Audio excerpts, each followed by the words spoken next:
Assalamualaikum warahmatullahi wabarakatuh. Hari ini kami berada di Gua Gede, letaknya di Karangbolong, Desa Karangbolong, Kecamatan Buayan, Kabupaten Kebumen. Kebetulan kali ini saya ketemu sama Gus Durori. Beliau pemancing ya, pemancing di Gua Gede yang sering tidur di pendopo atau apa disebut lebih? Rumah jaga. Ya, rumah jaga walet ya. Iya, rumah jaga sarang burung walet. Itu keunikan sejarahnya tentang burung walet atau Gua Gede yang ada, historinya, sejarah dari dulunya gimana itu Pak Durori?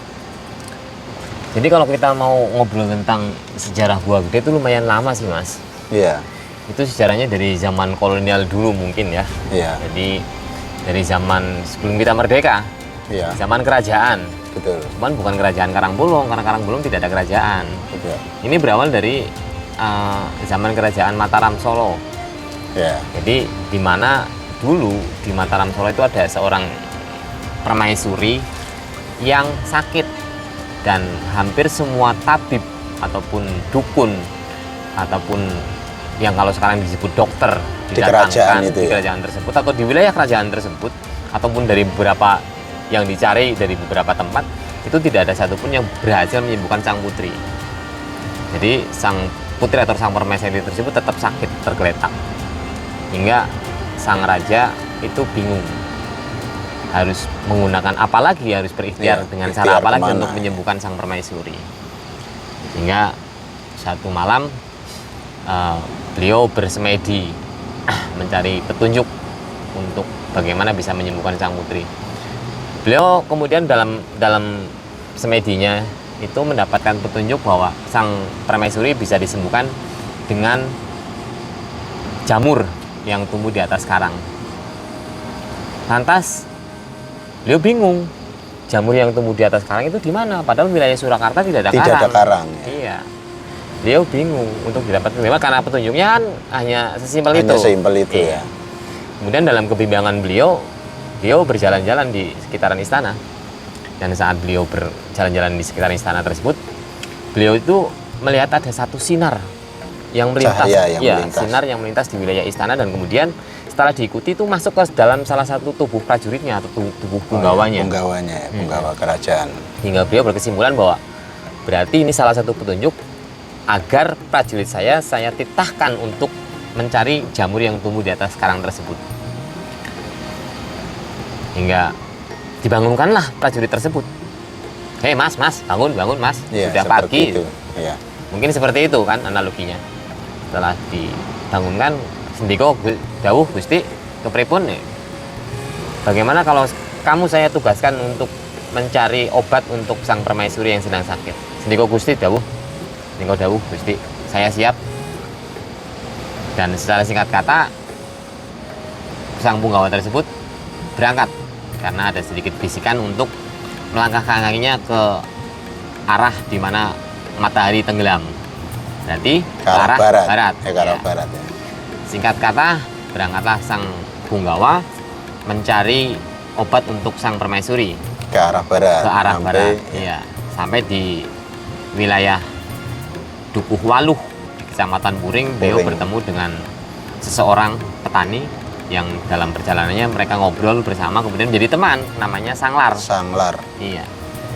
Dan melangkah lagi beberapa kilometer kemudian bertemu dengan seorang petani lagi dengan nama Sanglur yang akhirnya menjadi pengikut Atau sahabat untuk melakukan sahabat perjalanan. sahabat perjalanan seperti itu. Hingga akhirnya tibalah di wilayah desa Karangbolong atau Bedukuan Karangbolong saat itu. Nah, sampai di Bedukuan Karangbolong atau di desa Karangbolong, punggawa tersebut melakukan semedi atau dan ritual ya, mungkin seperti ritual khusus ya. Dan dalam semedinya beliau didatangi oleh utusan dari penguasa Ratu Pantai Selatan. Iya, dalam semedinya sang utusan ratu itu mengatakan bahwa saya tahu apa yang panjenengan kehendaki, saya tahu apa yang panjenengan cari, saya tahu apa yang panjenengan butuhkan, dan apa yang panjenengan butuhkan itu terdapat di sini atau ada di sini. Cuman panjenengan bisa mendapatkannya dengan satu syarat. Ya, perjanjian. Iya. Syaratnya apa? Kan otomatis ketika barang yang kita susah-susah cari kok katanya ada di sini dengan satu syarat, kan dipertanyakan syaratnya apa ya kan. Syaratnya adalah panjenengan itu menikah dengan saya. Harus perjanjian pernikahan. Harus ada perjanjian pernikahan. Nanti antara setelah panjenengan mendapatkan barang tersebut, panjenengan harus menikah dengan saya. Ya. Punggawa itu namanya Mbah Surti. Iya, punggawa itu namanya sebenarnya namanya bukan Mbah Surti Bukan pada Mbah awalnya. Surti, Ya nama-nama kerajaan ya, lah nama gitu kerajaan kan. ya. Nah, kemudian disepakati kan syaratnya. Ya. Setelah disepakati kemudian ditunjukkan tempat di mana jamur tersebut tumbuh. Dan ternyata setelah singkat kata ini ya, singkat kata diambil jamur tersebut, ternyata jamur tersebut adalah sarang burung walet. Ya, benar, secara logika emang sarang burung walet tersebut kan itu banyak mengandung khasiat. Ya, khasiat yang luar biasa untuk kesehatan. Untuk kesehatan. Dia mengambil beberapa helai sarang burung walet tersebut.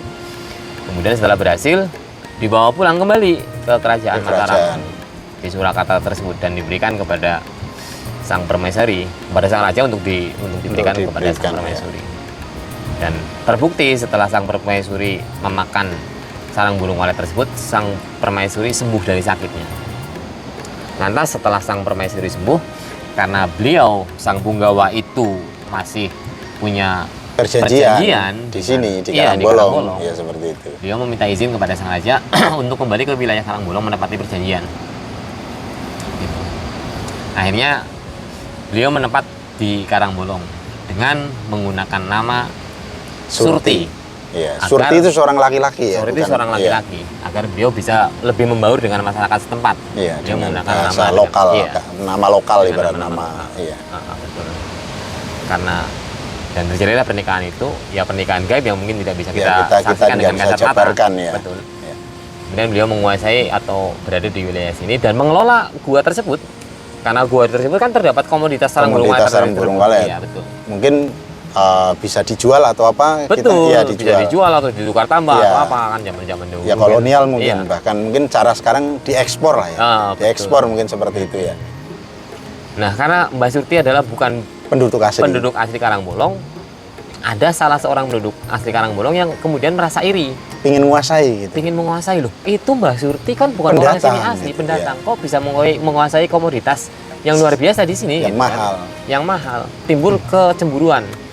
Ya penduduk Karangbolong itu siapa? Mbah Bekel. Mbah Bekel itu siapa? Kades yang berkuasa pada saat itu ya. Zaman dulu kan belum kades. Iya, masih kuwu atau apa? Bekel. Oh, Bekel namanya. Bekel itu nama jabatan. Nama jabatan ya. Iya, betul. Terkenal dengan nama Mbah Bekel. Hingga timbul niat jahat. Pengen menguasai. Menyingkirkan Mbah Surti. Menyingkirkan Mbah Surti. Iya, seperti itu. Bagaimana cara menyingkirkan Mbah Surti? Karena sarang burung tersebut itu kan berada di tebing. Guanya di tebing ya. Gua tersebut berada di tebing vertikal. Sehingga turunnya ataupun ketika harus masuk ke dalam gua tersebut harus menggunakan tali. Dan saat Mbah Surti sedang masuk ke dalam gua sarang burung walet tersebut, talinya diputus sama Mbah Bekel tersebut. Biar Mbah Surti mati gitu sih. Nggak bisa naik lagi. Ya. Tapi ternyata karena Mbah Surti adalah bukan orang biasa, Mbah Surti adalah orang kerajaan, berarti punggawa yang punya kemampuan lebih, ilmu kanuragan atau apa. Ternyata Mbah Surti selamat. Sehingga Mbah Surti bisa naik kembali ke atas. Dan setelah Mbah Surti naik ke atas dan tahu bahwa talinya dipotong oleh seseorang, oleh Mbah Bekel tersebut, Mbah Surti itu mengeluarkan ipat-ipat. Istilahnya apa ipat-ipat itu sepatan. Ya, supatan. Atau kata-kata yang sangat Indonesia. Apa ya? Kata-kata istilahnya pesan yang sangat pesan yang karena dari unsur tadi karena perbuatan Mbah Bekel. Kemudian Mbah Surti tahu bahwa diputus oleh Mbah Bekel supaya Mbah Surti nggak bisa naik. Mbah Surti mengeluarkan ipat-ipat itu. Ipat-ipat itu ya sebangsa supatan itu. Kalau bahasa Jawa sepatan. Sepatannya berisi bahwa siapapun yang jadi bekel ataupun yang menjadi kepala desa, menjadi lurah di wilayah Karangbolong tidak boleh untuk menginjakkan kaki ke area gua gede. Iya. Sebatas itu sebenarnya. Dan itu menjadi keyakinan masyarakat Karangbolong sampai hari ini. Siapapun yang menjabat tidak Siapapun berani. yang menjabat tidak berani. Dan pernah ada sejarahnya katanya Dan ada pernah salah satu sejarahnya, ada, kades datang ya situ. ya, jadi karena kemudian kan sarang burung walet tersebut kan menjadi komoditas yang luar biasa. Ya, sampai Kemudian menjadi ikon Kebumen ya. dikuasai oleh Pemda otomatis Betul, nih kan. Pemda. Menjadi asetnya Pemda, dikuasai oleh Pemda, hingga sekali waktu ada pejabat bupati yang Bupati datang ke sini. datang ya. Nah, otomatis sebagai Kades tidak datang kan lucu. Iya, sebagai atas minimal kan dia kan menghormati. Iya, gitu menghormati pejabat kan. tingginya. Iya, terlepas beliau lupa atau beliau tidak ingat atau emang sengaja, Iya. salah seorang kadesnya itu datang juga ke wilayah sini. Gua Gede ke sini. Iya. Dan sekembalinya dari Gua Gede, beliau meninggal. Sehingga akhirnya karena satu kejadian itu sampai hari Menjadi ini misteri sampai Iya. saat ini. Kadesnya tidak akan berani datang ke area Gua Gede. ke area Gua Gede. Betul. Ya. Karena komoditi sarang burung walet harganya yang luar biasa, bahkan nyampe logo Kebumen adalah gambar burung walet. Iya, ikon Kebumen. Ikon menggunakan sarang Kebumen. burung walet. Menggunakan burung walet yang sedang terbang di atas tugu itu kan menjadi logo di Kebumen. Yang sangat disayangkan, logo itu masih ada, ikon itu masih ada, tapi komoditasnya karena satu dan lain hal, karena banyak variabel, hampir punah. Saya Hampir tidak bisa punah. mengatakan punah. Iya, masih ada. Hampir punah 1, 2, 3, 4, 5, 6, 7, 8, 9, 10 Masih ada. di Kebumen itu. Ikon waletnya itu masih ada. Waletnya itu masih ada, sarang burungnya masih ada. Cuman hampir punah. Iya. Dan ini menjadi PR tersendiri Iya. agar bagaimana bisa mengembalikan Sarang itu. walet tersebut Walet. untuk bisa seproduktif Komoditi seperti iya, dulu. seproduktif Nah, yang seperti dulu. kayak Dan gitu. sebenarnya ada yang menarik, ada yang lebih menarik dari sekedar itu, bahwa setiap akan mengadakan pengunduhan sarang burung walet itu pasti diiringi dengan upacara-upacara upacara adat kepercayaan. Kepercayaan. Itu ada kayak mungkin penyembelihan kebo, dan dilarung dan sebagainya dilarung, gitu ya. menanggap wayang, Iya. semalam suntuk dengan judul-judul tertentu, nanggap kuda lumping.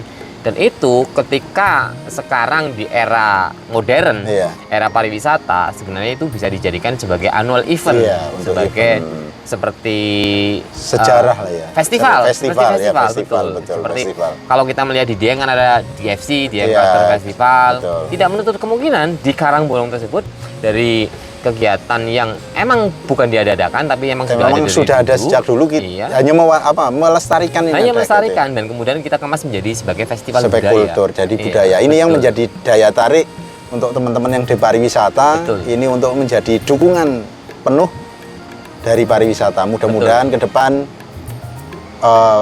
event itu akan terbangun lagi dan bisa mengangkat destinasi wisata yang ada di Kebumen dan Betul. menambah PAD. majunya PAD, Betul. bahkan meningkatkan perekonomian masyarakat yang ada di Kebumen. Betul, itu menjadi harapan yang besar bagi saya sebagai masyarakat Warga Karangbolong.